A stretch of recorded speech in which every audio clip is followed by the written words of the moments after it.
Hey, so I have a cold and a cough, so my voice will be very weird, more than usual. So bear with me. Right, so we're gonna start off with the default cube, right? Making it look as good as it can be for what it is. Okay, so this is just a basic texturing practice, right? A simple example, if you will. Now you have your cube. You have to go into the edit mode, select it all, and just press A or just, yeah. Now, when you have it all selected, press U, and you can either do a normal unwrap or do a smart UV project. It's the same thing, but smart UV project is usually better. So I'm gonna do that. We're gonna go to the UV editor and see our cube's sides. 1, 2, 3, 4, 5, 6. 1, 2, 3, 4, 5, 6. Yeah. Like, I know there are more sides to a cube, but 3, 4, 5. So, yeah, whatever. Anyway, you get the gist of it. Or if you wanna do the normal unwrap, does that too. Same thing. Right?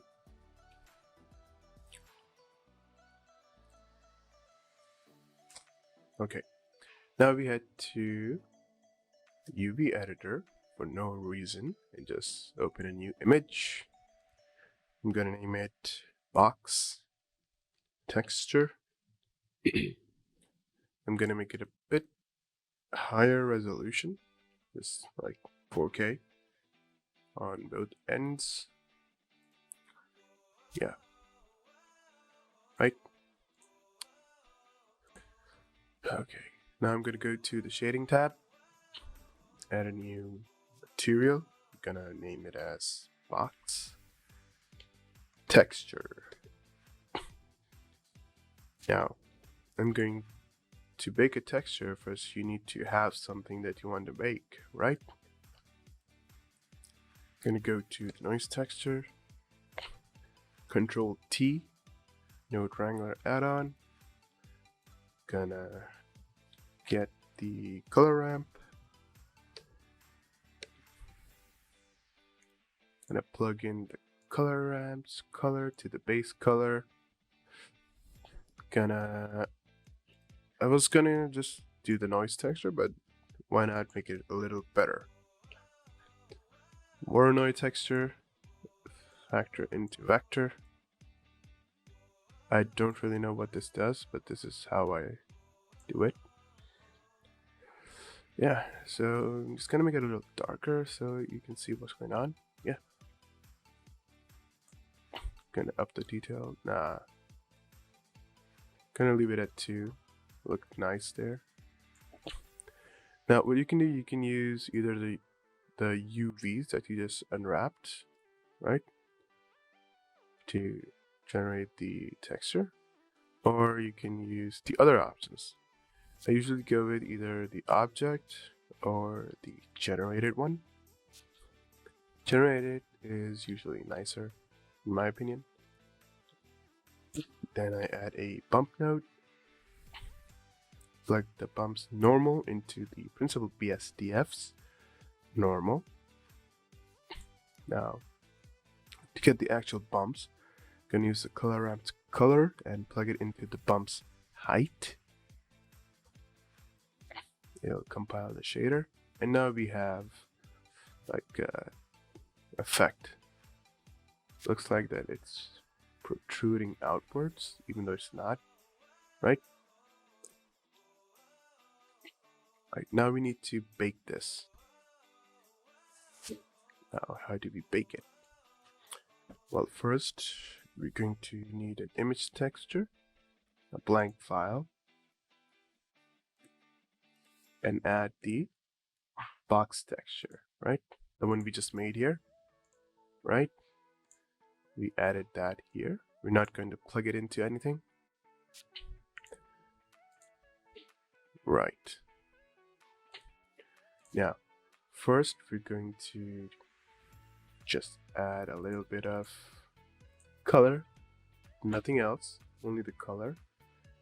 We're going to go to the render properties, make sure you're in cycles and you have anything but optics, right? CUDA, if you have NVIDIA, CUDA is great. Optics is not going to help you bake anything. Now, go to the render settings, properties, head down to bake, and by default it says combined. Instead of combined, just go to diffuse. We don't want to bake the lights in this. This is just a simple texture bake. We need to select our image texture node and our box here, and we're going to click on bake.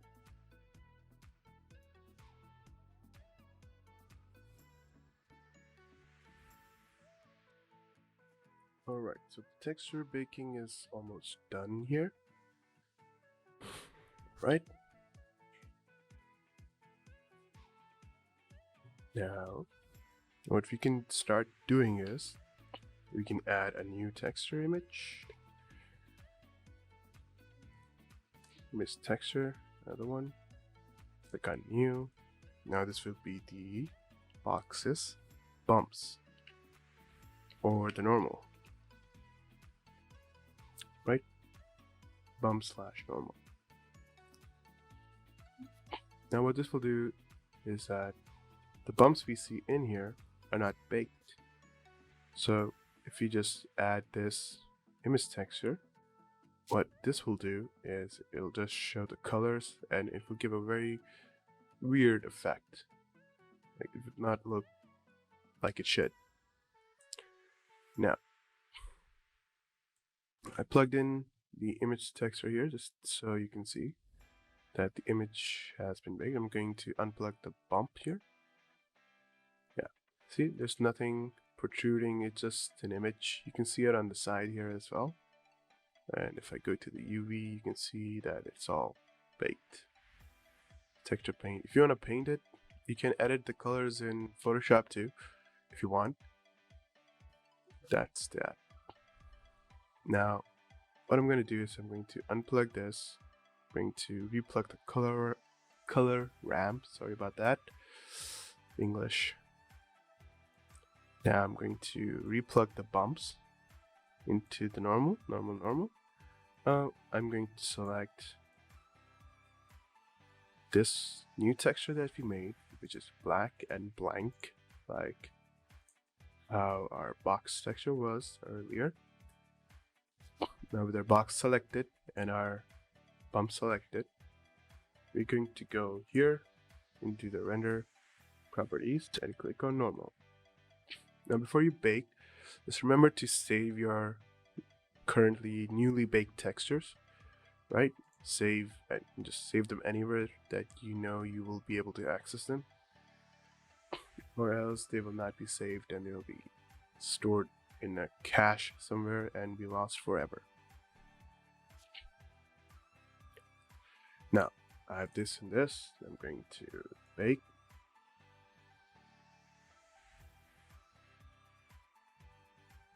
All right.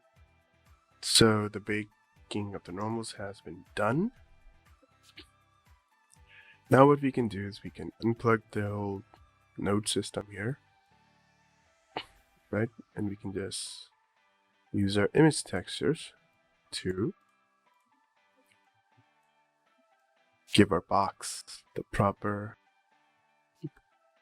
colors and bumps. Now, we plug the new normals here into the height, and there you have it.